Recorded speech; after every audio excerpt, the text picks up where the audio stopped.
tentang air boven. Dulu kita masih di pastoran, tinggal di pastoran. Kira-kira tahun 2007. Waktu itu ada seorang ibu, dia memberi semacam inspirasi, konsep bahwa para pastor, bruder harus punya kemandirian finansial dengan cara berusaha. Kita tidak selalu bergantung pada bantuan-bantuan, sumbangan orang, tetapi dengan melihat bahwa kita punya potensi, tidak salah kalau kita membuat sesuatu yang baru, yaitu dengan usaha untuk kemandirian finansial, terutama untuk tarekat.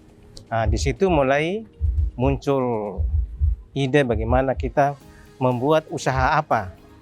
Kita melihat ada orang lain buka usaha air, dan kita mulai sepakat, bicara bersama, diskusi bersama.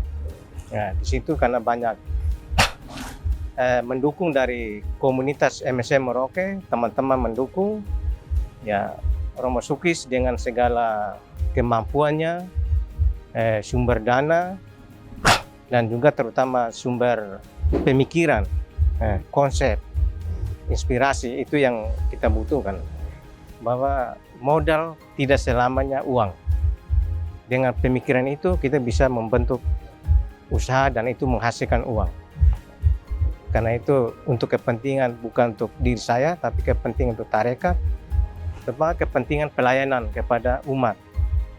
Dan umat sangat membutuhkan sumber air yang bagus, yang bersih, yang mereka datang langsung minta untuk minum.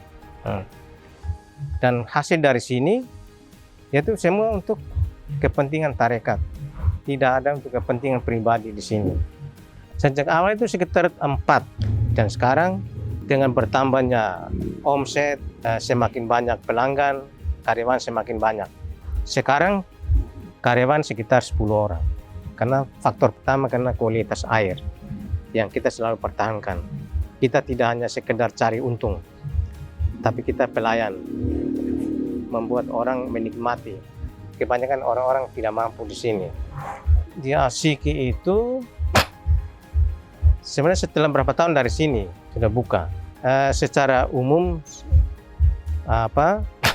logistik apa semua dari sini. Mulai bahan-bahan semua, saran semua dari sini semua. Nanti banyak keluar dari sini mereka bayar. Misalnya ada pastoran di Biau yang punya tanah, serencana mau pengembangan ke sana. Hanya itu saya butuh teman. Saya tidak bisa sendiri. Sebenarnya Asiki bisa dibuat jadi bagus. Yang penting ada orang lain di sini, saya bisa buat di bawah. Saya bisa tata ulang di bawah. Saya merasa bahwa saya sebagai MSC, saya harus bertanggung jawab. Karena bukan secara pribadi saya berjawab kepada tarekat. Happy, tetap happy, walaupun ada keluhan itu barang biasa. Saya merasa itu ya bagian dari manusia biasa ya. Tidak ada manusia yang sempurna. Bahwa orang mengeluh itu wajar-wajar saja. Asal tidak berlebihan sampai stres atau depresi. Orang tahu bahwa ini MSC punya, tapi secara umum entah agama lain itu mereka tahu itu gereja punya. Kalau umat Katolik mereka tahu itu MSC punya, dan mereka tidak perlu tanya. Zaman sudah berubah. Tuhan sertamu saja tidak cukup. Kita harus punya potensi lain, punya bakat lain yang harus diperhatikan oleh tarekat. Mestinya ada frater atau bruder yang punya bakat apa, ditanya kamu hobi di bidang apa.